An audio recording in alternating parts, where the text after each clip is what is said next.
My name is Kate, and I just lost my 13-year-old dog. I was expecting it, as his movements were slower, his responses were weak, and he barely ate. I got dressed up, put on some makeup, some perfume, as I made my way to the vet. You get given the last appointment, the death slot, so as the vet waiting room empties out, only you and your dog are left. No one else to witness your loss. I was hoping he could be saved. I couldn't bear to lose him despite knowing his time was almost up. I didn't know why, but it seemed appropriate to have tried. I wore his favorite t-shirt, a very big, colorful shirt with lots of puppies drawn on it. But of course, he didn't know or care what I wore now. I just wanted to be there for him. His name was Spike. He was a big, bouncing boxer dog. He liked footballs, chicken, and to sleep on our bed. He'd been failing for a while, slowing down, losing weight, heart troubles, neurological damage, but he'd hung on in there. Every time we thought it was over, he'd surprise us.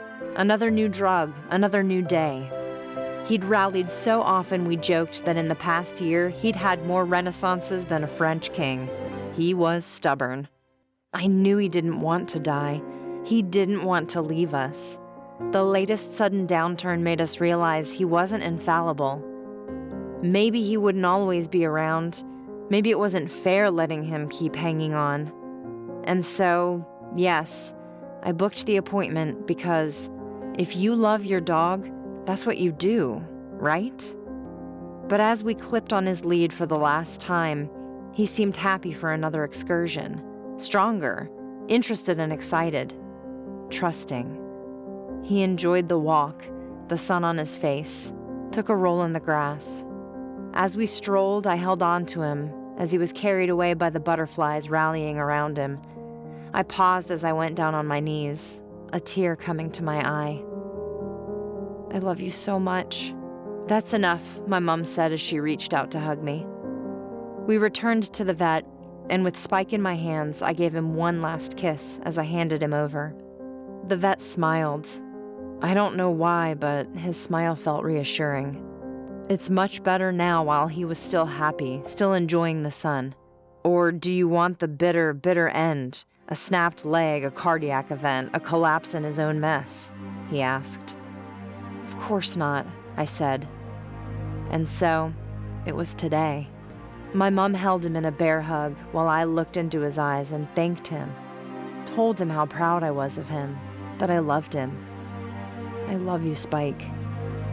Still trusting he didn't struggle, he looked back into my eyes until they didn't see me anymore. The next half hour was a blur. I didn't want to see his body, that warm, sweet-smelling fur that no longer held our Spike. Several thoughts began racing through my head. Did I love him enough while he was still here?